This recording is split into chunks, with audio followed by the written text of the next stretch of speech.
Hello, in this video today, I'm going to talk about, do mediums need protection? Do mediums need protection? So first of all, let's go back to the question, do mediums need protection from what?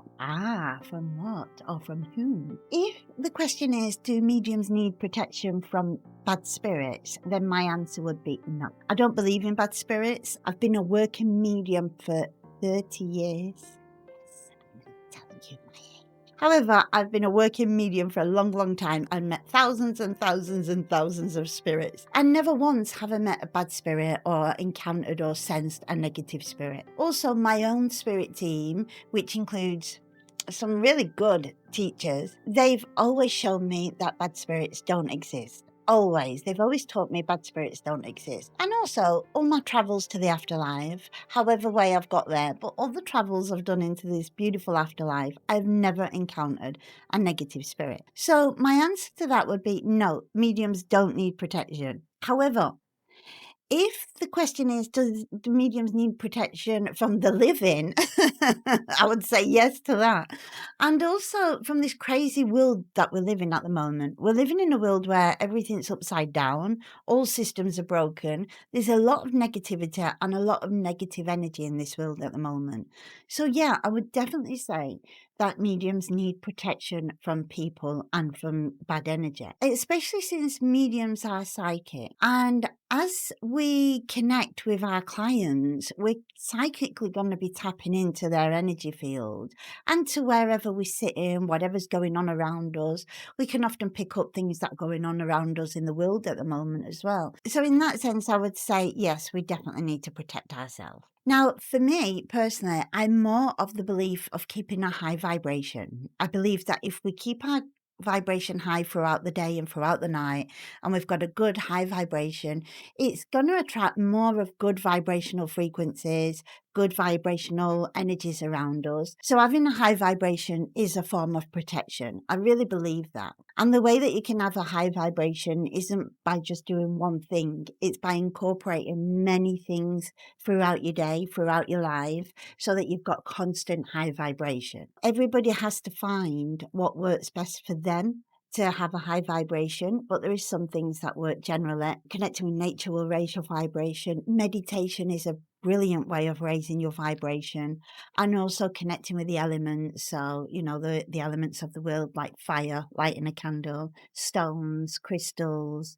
and having a high vibrational mindset. That doesn't mean just to see unicorns everywhere and rainbows everywhere. Obviously, we live in a world with real problems, but it does mean that we got a different focus on things, where we try and have a high vibrational focus to find solutions and to find our own outlet, to just have a high vibrational focus on the things that are going on around us. So being on this high vibe is a natural protection. However, there may be moments where your vibration drops, or you feel it drop, or you know that you're going to go and speak to somebody. It may be a friend, a family member, a work colleague, or somebody else, and you know they're an energy vampire, and your vibration drops with them. Or you're going into an area, a situation, somewhere where you know there's negative energy going on around you, and you want to protect yourself a bit more. If you feel that your vibration is dropping, then the first thing would be the intent. You intentionally do something to change it and raise that vibration up again. Because basically that's what protection is. It's raising our vibration. So we're on a higher frequency than anything that's negative. So we want to do something that will raise our vibration. Now, one thing you can do is imagine the golden egg. And this is really old, by the way, but the golden egg is basically where we just step inside a golden egg. You can imagine a door behind you and it's closing behind you. And once it's closed, you're inside this golden egg of protection.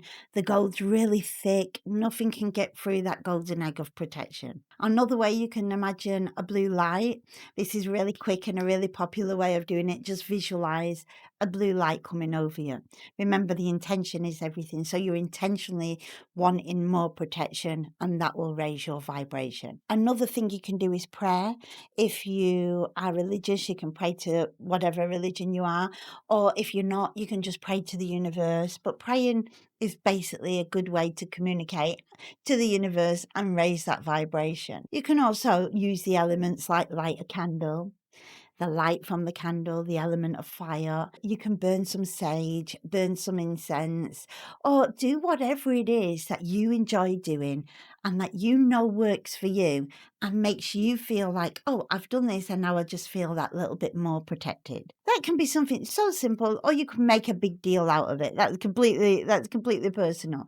But whatever you know, just when your vibrations drop in, you can quickly do and raise your vibration. So before I go on to the next thing, my answer is no, we don't need protection from bad spirits, because I don't believe in bad spirits.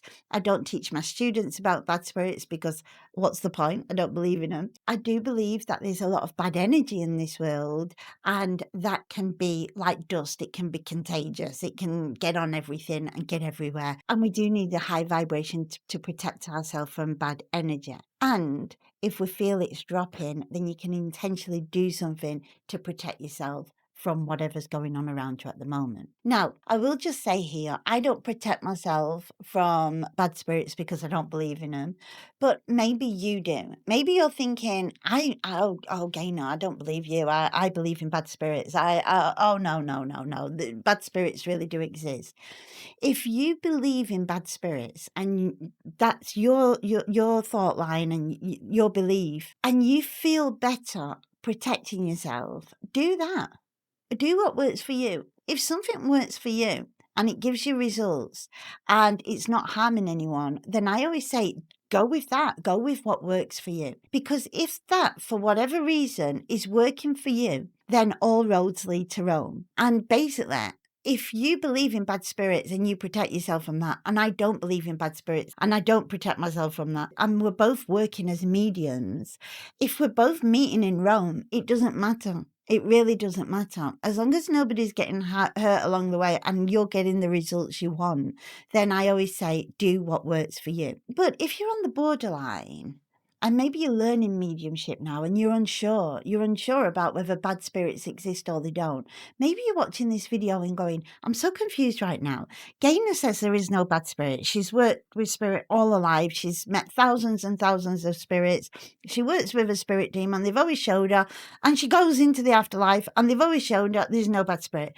But Mary was showing me that there is bad spirits, and she was telling me all about these experiences that happened to her and how you must protect yourself. I'm so confused right now. Why don't mediums just agree on it? If you're in between and you're not sure what to do, then I would say, if you're at that point, don't protect yourself. I would say there's no point creating obstacles to get to your mediumship when you can just go straight to the mediumship. I would definitely suggest, if you're on the borderline of unsure what to do, then don't get into some habits that are unnecessary for you because you don't need them. Just go straight into learning the mediumship. However, if you've got the belief system and you're happy with your own belief system that bad spirits are real, then do that. Protect yourself. Go with that. Either way, you protecting yourself isn't going to harm anybody. It's your mind, it's your mindset, it's your belief systems. So it's definitely not going to hurt your mediumship, and it's not going to stop you from being the medium you want to be. As long as you do your mediumship to the standards that you want to do it, then you stick with that. So I hope you enjoyed this little video of Do Mediums Need Protection? I'm going to be doing lots more videos, so please stick around. I'd love to share this journey with you. Hit like, subscribe to my channel, leave me a little comment. I love comments. Just maybe let me know how you keep your vibration high. I love hearing about how other people raise their vibration and keep their vibration high. And thank you so much, and I'll see you in the next one. So I've been doing this for 3 decades. 3 decades. 3 decades. So what's important is your intent. So what's important is your intention. So what's important is your intention. So what's important is your intention. No, your intent. Oh, so what's important? What's important is your intent. Maybe you do believe in bad spirits. Maybe you've got all this like Ghostbuster things going on and you're sending spirits back to the light and, you know, sending them to the left and go through the door at the left, etc. Maybe that's where you are in your path, and that's okay. You do you.